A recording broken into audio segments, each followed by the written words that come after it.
How's it going, everyone? Welcome back to Boylai Hobby Time. I recently made a video where I assembled a scale model hobby store. It came with these even smaller scale vehicles. Not all of the vehicles are the same scale, so today I'll just be using the tanks.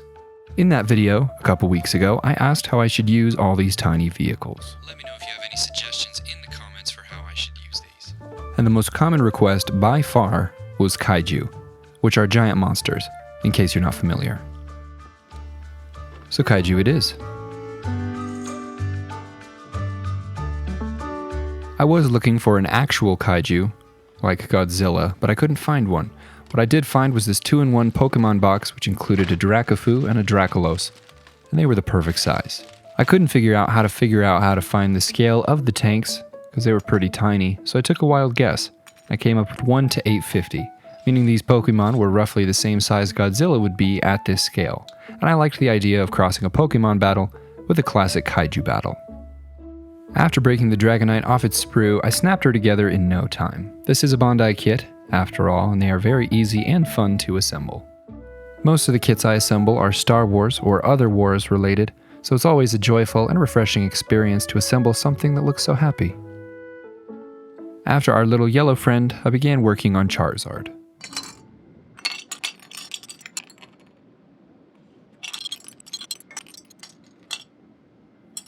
Last week was Father's Day, and I forgot to mention it in last week's video, but I did want to give a shout out to my dad, who's always been a huge encouragement to me as I pursued my hobbies and interests, and he's also been a huge supporter of this channel. He also happens to be a level 50 on Pokemon Go, and I thought my first Pokemon themed build would be a fitting gift to give to him for Father's Day.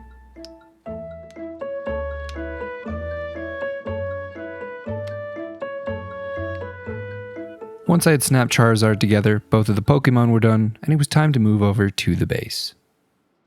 I used 2 gesso boards stuck together to get the dimensions that I was looking for. I wanted these Pokemon to be shooting elements at each other, Dragonite shooting a beam of lightning, while Charizard was firing back with a breath of fire.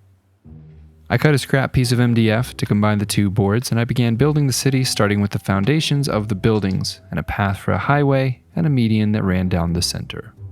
The design of this diorama was inspired by Horizon's Forge, who built a Gundam display with a very similar city layout. I'll link that build video below, you should definitely go check it out. I used XPS foam to form the main structure of the buildings, and I covered the sides with styrene to get some nice perfectly flat surfaces that I could glue stuff to without worry. I used some foam safe superglue to stick the styrene to the foam. I then added some little trim pieces and embellishments to the buildings, including some plastic canvas to act as little tiny windows. Once the buildings were mostly done, I glued them down to the base. I added some tiny finishing details, including a highway road sign and some streetlights, and to the tops of the buildings, I added some rooftop air handlers and elevator bulkheads, and then I threw on the tanks. I realized the scale of these tanks may be a little off, but I made this a 6-lane highway instead of a 4-lane highway, which definitely helps. There were a couple places I wanted to have a little bit more texture, so I used a sponge to dab on some Tamiya putty. Once that had dried, I took it outside and I primed it. While painting this little city, I used a photo of a city as my reference. In the photo, there was a lot of beige, which I thought would look pretty good in this diorama.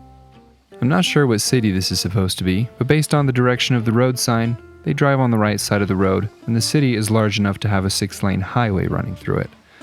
They also have Pokemon that are extra huge, so I'm guessing somewhere in Texas. Because you know what they say, everything's bigger in Texas. To bring some depth and contrast to the base, I used some homemade soy sauce. Just kidding, it's actually an ink wash. Soy sauce would have been far too smelly. I dabbed up most of the soy sauce wash with a paper towel, and then I hit it with a hairdryer. And once that was completely dry, I marked out some lane lines with some masking tape. I realize I'm a dingus for gluing the tanks down before painting the lane lines. I was going to use an airbrush, but instead I had to use the tape as a guide and manually paint the lines instead. It's not perfect, but it looks okay. After peeling off the tape, I added a few more details and the painting was done. Then I added a switch to a hole that I drilled off camera a little earlier and it was time to figure out the lights. For the lights, I of course used these little filaments. I used the yellow and red for the flames and blue and white for the lightning. To keep the elements aligned between the two and have something to support the filaments, I ran a metal rod from one dragon to the other.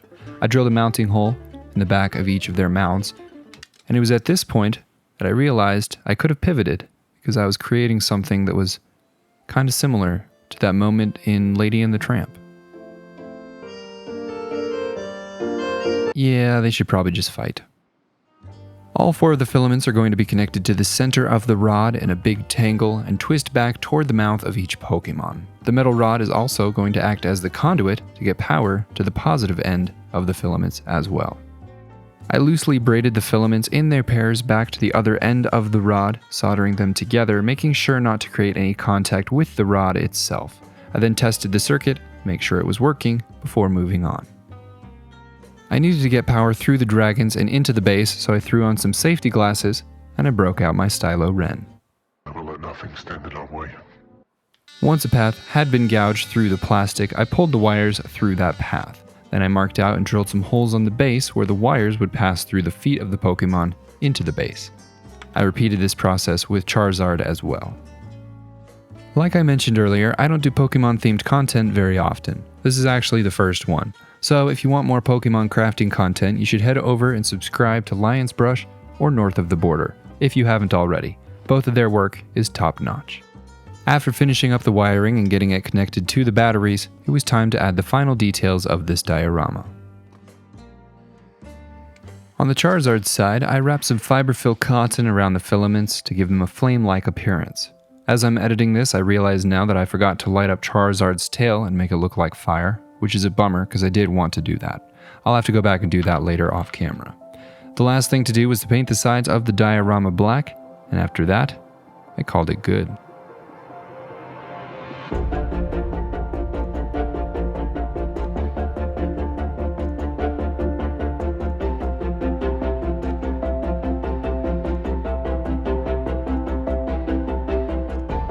I love these little filaments and I'm always looking for new ways to use them and things to turn them into, so if you have any fun ideas for me, drop them in the comments. I'd love to see them. That is it for this video. Thank you all so much for watching. Hope you enjoyed. Huge shout out as always to my patrons. You guys are the best. Have an awesome week, everyone. I'll see you next time.